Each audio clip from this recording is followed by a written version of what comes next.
plays cricket, they play cricket in such a way. When the world has gear, I'm talking about cricketing gear, you have certain kind of gear. Yeah. But then you have Aravinda de Silva, who has certain kind of pads, which every schoolboy wants to know, where can you get that? What is that made out of? How did he get that? Now, we all know that, the great Sunil Gavaskar also had pads specially made. But then Aravinda de Silva's pads look like a tractor tire cut in half. It had the curvage. It was all like one big piece. Where did that come from? Your pads were different. You can't even remember. I don't know. I Seriously? thought they were normal. No, they were not normal. it had that roundish kind of a tone to it. No, those are normal Kookaburra pads. Yeah, but nobody else wore it. I think what has fooled you. I was about to ask Aravinda. In fact, when you talk about adapting to situations on the pitch, when you're batting out there, you had a couple of different stances. I've noticed this. Like I said, I was a very astute follower of you and a couple other people in that wide team. stance he had. Yeah. You had, he used to have sometimes a wide bit of bow-legged stance. Then suddenly he'll have his legs close together. That's when he plays spin. Right. Sometimes Am I right? you'll have the bat, behind the right foot. Sometimes it'll be in the middle of both feet, and sometimes even your grip would change from a lower bottom hand grip to the top hand grip. Was that anything to do with the bowlers or the pitch or what? Well, I think it was just making myself comfortable the way I felt on that particular day. Because I used to try out a lot of things during my career, because we didn't have access to that much knowledge. Video footage and whatnot. A lot. It was more like trial and error, was it? Yeah, and also I think when we started, we haven't played many test matches, and also we had maybe from 85 to 90 we probably played about 7 or 8 test matches at the most.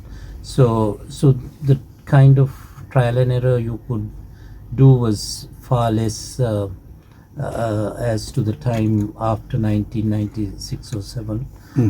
So my thing was to try and do things which I felt comfortable with, and I was never afraid to go out there and experiment mainly because that's the only way. That's the only way you learn. Yeah. And talking about the tests and from 1996 onwards, the plan for the Sri Lanka Cricket Board then, if I remember correctly, the motto was make Sri Lanka the best cricket team by the year 2000.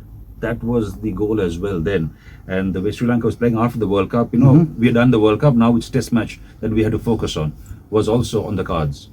Yeah, well, I think that approach was there from 1995 when Nana Puncheva was the president, and immediately we were able to achieve the 1996 World Cup, and then thereafter they focused on the test matches and wanted to be a nation which was a strong test cricket playing nation. And if I'm not mistaken, 97, 98 turned out to be a great years for you with the bat. You scored like so many centuries in one calendar year. Was that 97, 98? Wasn't it? 97, I reckon. 90s, 97, 98. Right after the World Cup, he was like, play a test match century, play a test match century. I mean, he was red hot form. I think that's as I mentioned, because we started playing more test matches only after we won the World Cup. 1996 test match, but rather the World Cup, because I think the host countries never wanted Sri Lanka touring their country, because we were not recognized, not a team which was marketable at the time. So only after 1996 we were invited by most of the countries, unlike now where you have to play certain countries according to the ICC calendar. It was not the case in the past. So it was after the World Cup that they took you all seriously, in fact. Yeah, well, it's not only taking us serious. It's mainly because of commercial Oh, right. Yeah, value, value, yeah. which they always looked at Advertising and TV and coverage and various things. So Sri Lanka had to be a team which attracted crowds and Crowds as well, also yes. television coverage to get their revenues. So I think that's fair enough. I think everyone had to perform to be able to be recognized. So I think that is what helped, because then onwards we played a lot of test matches on a continuous basis, Yeah. and so once you hit form, there are so many matches for you to keep going. Whereas, as I mentioned in the past, from 85 to 89, we probably had 1 or 2 test matches for the year. So The it was odd very game.